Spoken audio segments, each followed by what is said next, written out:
Neurociencia y fe, el sistema de creencias como lugar de encuentro interdisciplinar.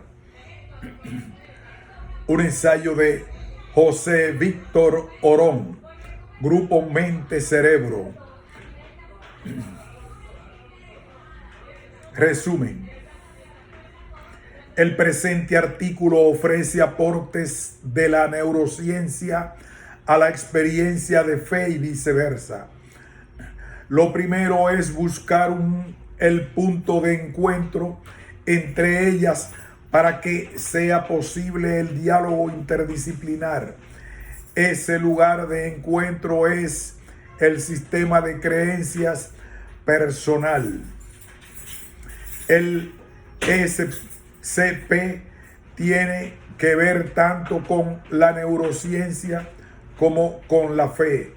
Sobre la relación SCP con la fe se supone, pero no se trata aquí. Aquí se trata de que puede decirse desde la neurociencia del ESP y que puede ser útil para la experiencia de la fe. Para ello haremos un replanteamiento conceptual del sistema neural que la neurociencia denomina default mode. Por ello se intenta clarificar la forma de proceder en neurociencia, cómo se hacen diversas reducciones de la realidad para ser capaz de estudiarla. También se presentan otros elementos que muestran la unidad de la persona. Tras estos planteamientos iniciales, se hace una presentación neuroanatómica del default mode, el precuneus y del Rich Club. Esto sirve como punto de partida para los puntos de reflexión que desde la neurociencia se podrían hacer a la experiencia de fe. Estos tratarían sobre la importancia de su conexión con la vida y la realidad, con las relaciones personales, con las emociones, sobre los procesos personales para la maduración de las consecuencias de cara al futuro personal y sobre una serie de aspectos relevantes como la conciencia, el perdón, la disonancia cognitiva, culpa y una posible patología de la fe. El replanteamiento conceptual del default mode como sistema de creencias personal se hace en orden a tener una concepción amplia de la toma de decisiones. En neurociencia se tiene ya ampliamente asumido que las emociones, al igual que la realidad corporal y las percepciones, son elementos de la toma de decisiones, pero no se tiene tan asumido que el mundo de creencias sea otro elemento más en juego. El sistema de creencias sería la representación abstracta y generalizada de lo que es el mundo, de lo que son las relaciones personales y de mí mismo. Son creencias a las que se ha llegado por un proceso de sedimentación y reflexión a partir de las experiencias personales, emocionales y relacionales vividas. Estas creencias, por el proceso de abstracción, ya no están ligadas a experiencias concretas, sino a una conceptualización del mundo y de sí mismo, y se hacen presentes en la toma de decisiones como un impulso más que entra en juego.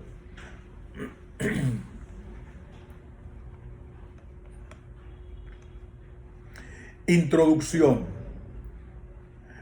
¿Tiene sentido plantear el binomio neurociencia-fe?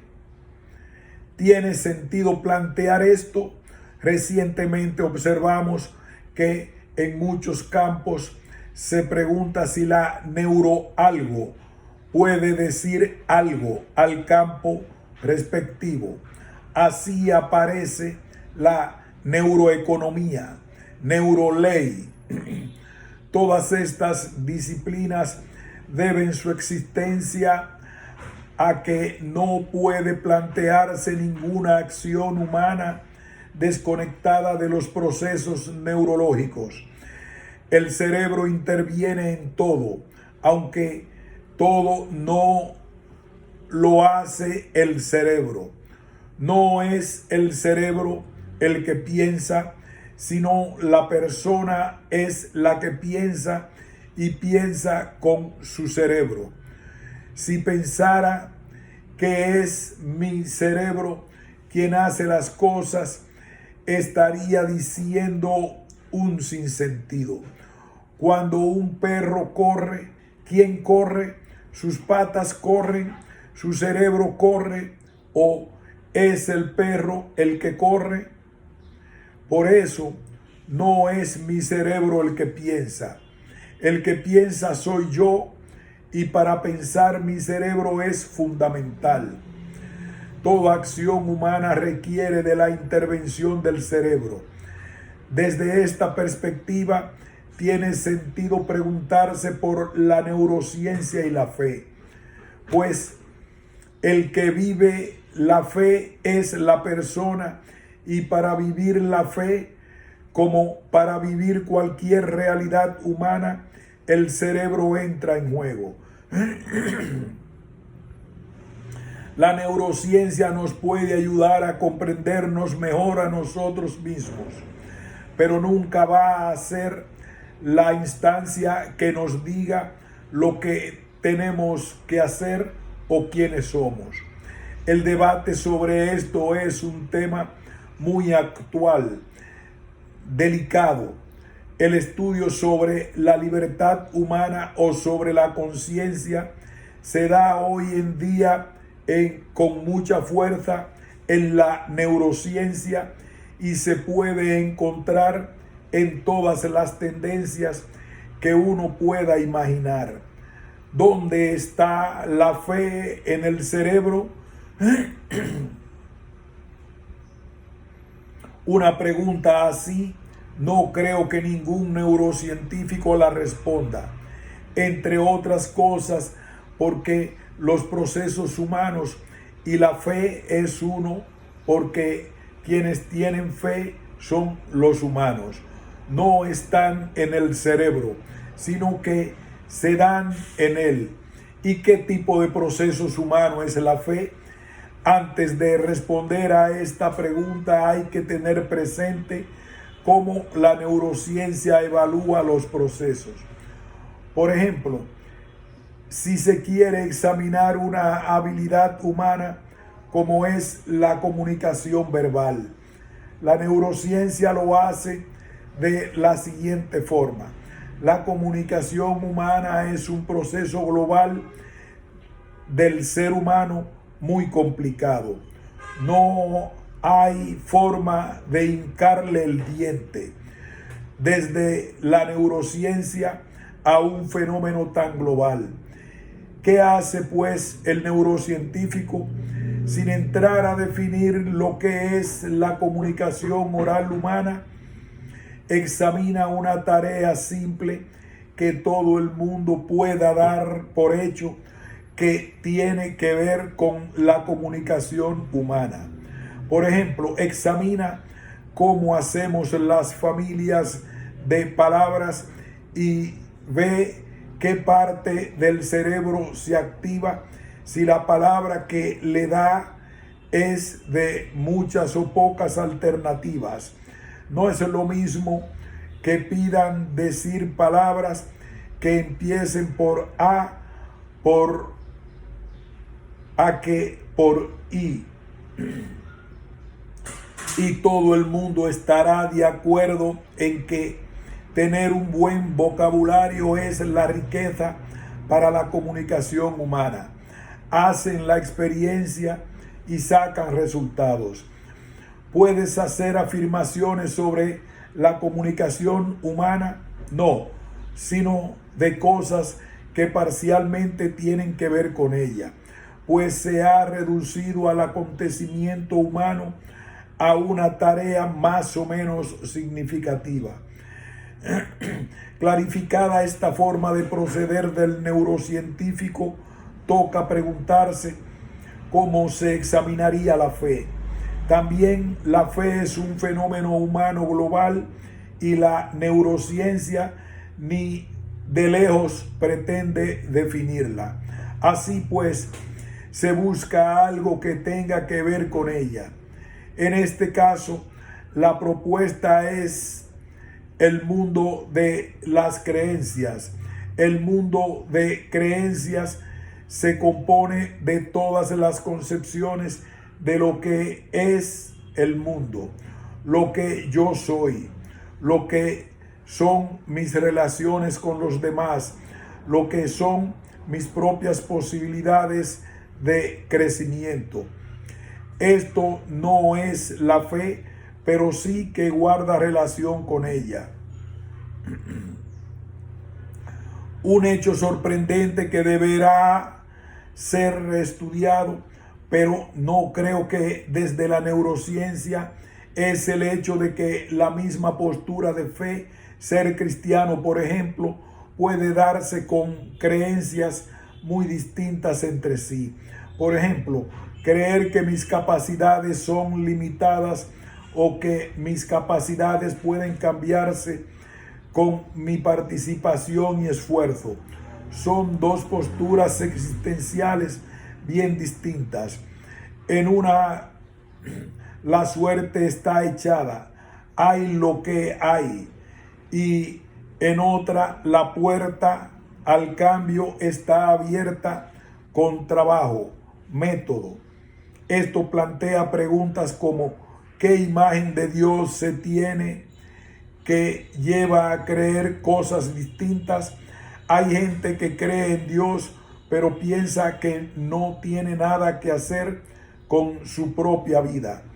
Limitarse a aceptar lo que le toca vivir. Hay lo que hay. En cambio, hay otros que también creen en Dios, pero creen que con la gracia de Dios pueden mejorar y que la última palabra sobre ellos no está dicha. La teología tendrá que reflexionar para saber si todo tipo de creencias son compatibles con una imagen de Dios dada. Para el presente trabajo, damos por supuesto que la teología resuelve el problema sobre cómo se relacionan la fe en Dios,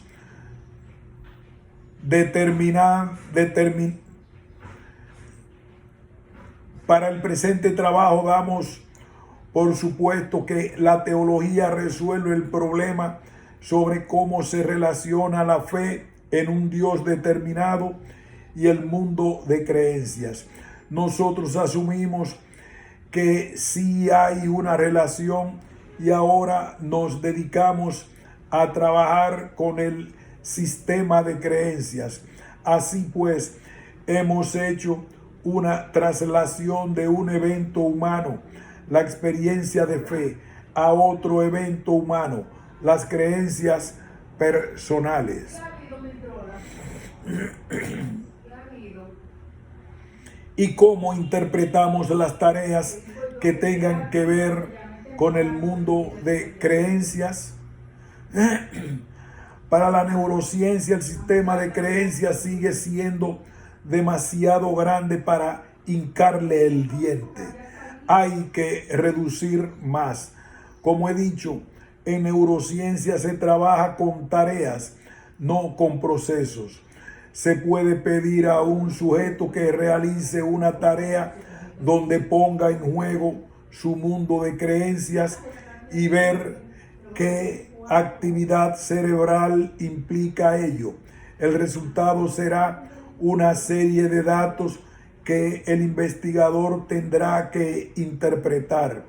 Por otro lado, si hacemos una revisión y estudiamos diversos artículos donde cada uno estudia diversas tareas, ¿cómo interpretamos los resultados de forma unificada? Buscamos la unidad porque la presuponemos.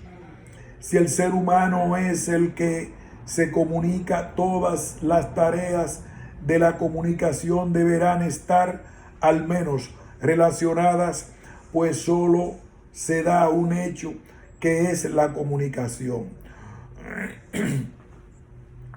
Con el mundo de creencias ocurre igual.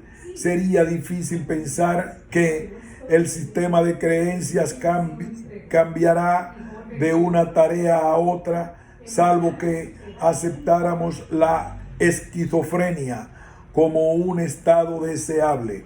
El problema está en que el neurocientífico, para hacer esta lectura unificada, le faltan recursos, pues la ciencia no se los da. Le queda la posibilidad de formular una hipótesis, una afirmación plausible que necesita una posterior verificación. Pero cuando se formulan hipótesis, se están usando métodos de conocimientos en principio no científicos. Se trata muchas veces más de posturas filosóficas, concepciones generales. Siendo honrado, el neurocientífico debería decir desde qué presupuestos filosóficos hace sus afirmaciones. En el presente trabajo, la postura personal que se tiene para hacer la lectura unificada será la visión del hombre de Leonardo Polo como un ser humano abierto y restricto en una dinámica siempre creciente, relacional e integradora.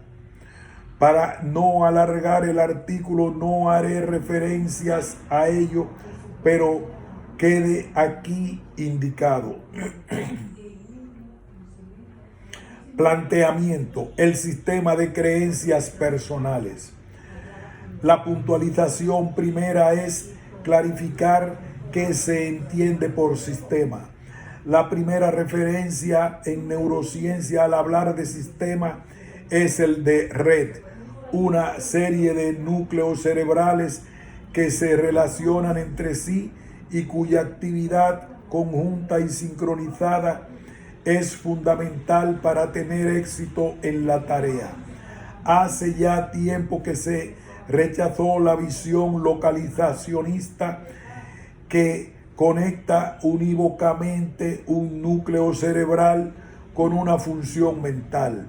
También se ve como insuficiente la visión modular que piensa que hay redes que a modo de módulos más o menos independientes son los encargados de dar soporte a la función. Todo el cerebro está en juego en todo, y esto ocurre en un diálogo flexible interior que apenas conocemos aún.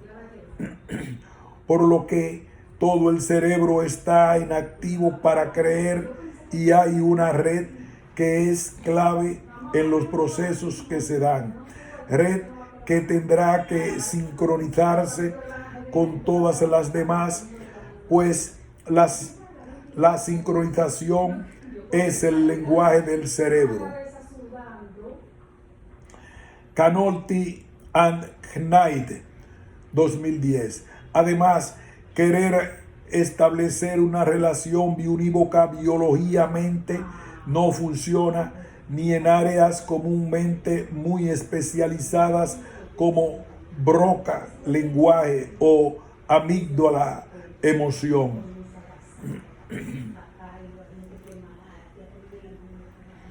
Una vez indicado cómo se da ese diálogo en el interior del cerebro, habría que decir que la red de referencia para estudiar el mundo de las creencias es el Default Mode. Esta red se descubrió sin buscarla como una pregunta indirecta. En las experiencias de neurociencia, los sujetos son examinados para obtener una imagen funcional con resonancia magnética mientras se realiza una tarea. Pero, ¿qué hace el cerebro cuando el sujeto no hace lo que se le ha mandado? De ahí nace el nombre de Default Mode, el modo por defecto. Esta red no ha recibido ningún otro nombre, pero resulta que se ha ido descubriendo que no es un estado tan gratuito dicha situación de ensimismamiento.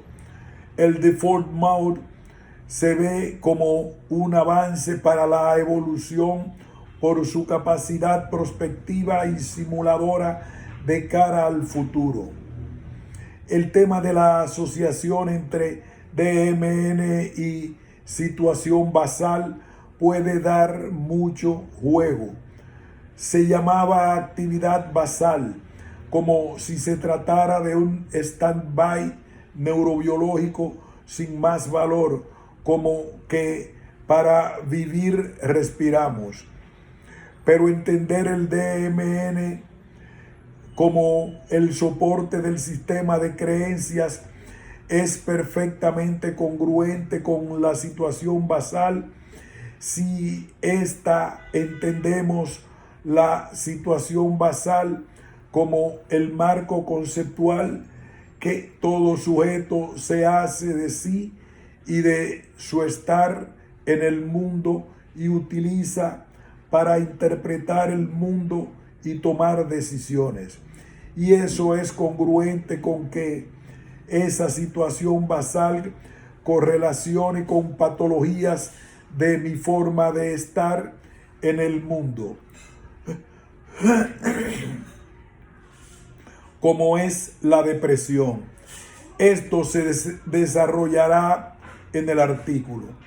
Si tuviéramos que dar una definición solo de valor descriptivo del sistema de creencias, sería que el sistema de creencias personal es la representación abstracta y generalizada de lo que es el mundo, de lo que son las relaciones personales de sí mismo.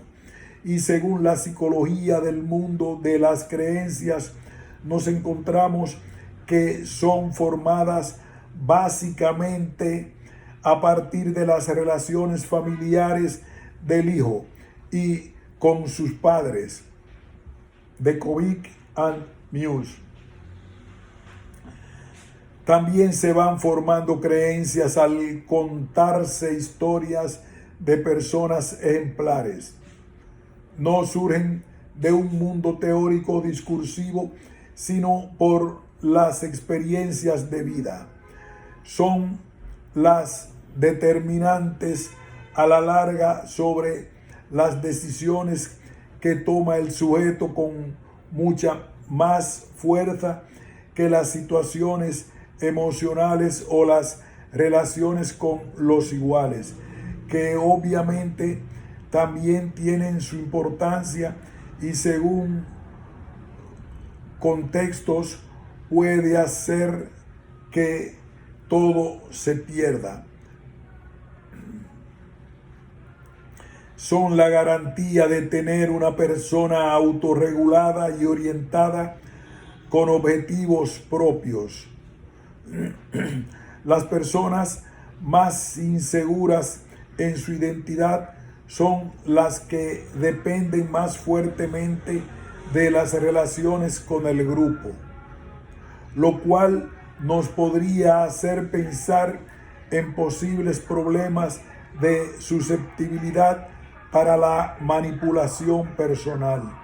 En el artículo proponemos que existe cierta relación entre el mundo de creencias y el default mode, según vamos a desarrollar. Uno de los avances que en la neurociencia ha hecho reconsiderar la importancia del default mode es el estudio del conectoma. El conectoma acabará descubriendo un Rich Club que parece ser la estructura global de soporte cerebral. Resulta que los elementos del default mode están presentes en el Rich Club, pero el Rich Club incluye elementos que no están en el default mode. Y por otro lado, como centro del default mode y del Rich Club, se levanta el precuneus, que es una zona cerebral escondida en el parietal medial. Precuneus,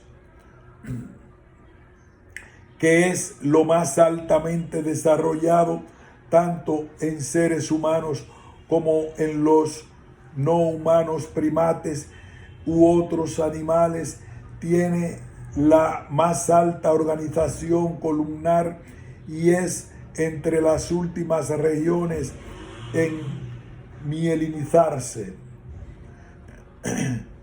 lo que lo hace que su rol sea la implementación de un amplio rango de las funciones cognitivas de más alto grado.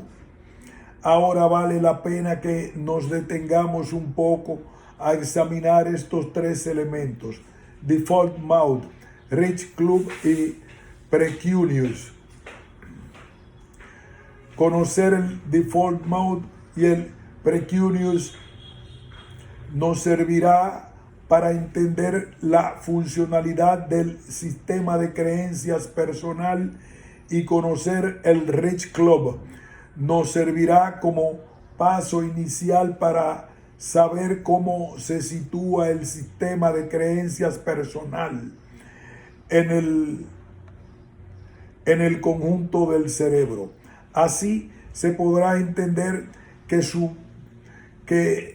proponga que se renombre el default mode por el de sistema de creencias personal, o simplemente por el de sistema de creencias. Tras un breve análisis estructural de qué estructuras están soportando este sistema de creencias, pasaremos a ver la potencia que tiene en la vida de la persona. No se trata en el artículo sobre la calidad del sistema de creencias. Es decir, habría que preguntarse también acerca de cuál es el sistema de creencias que hace bien a la persona. A lo largo del texto hay cosas que se van apuntando, pero el tema en sí no se desarrolla. Las estructuras que lo soportan. Los lectores que no estén interesados en el apartado anatómico pueden saltarse este apartado e ir directamente al punto 4. No obstante, para que puedan seguir el hilo de la explicación, valdría la pena que se quedaran con las siguientes 5 ideas y con ellas ya pasar al apartado 4. Si no se desea profundizar sobre la neuropsicología que sustenta tales afirmaciones.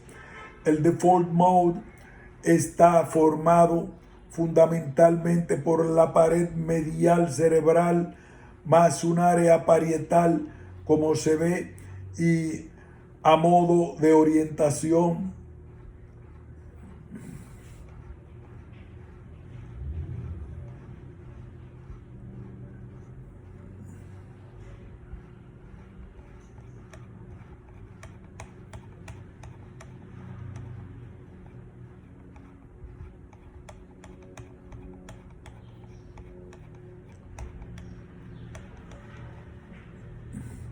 Tratamos de pasar ahora al recomendado apartado 4.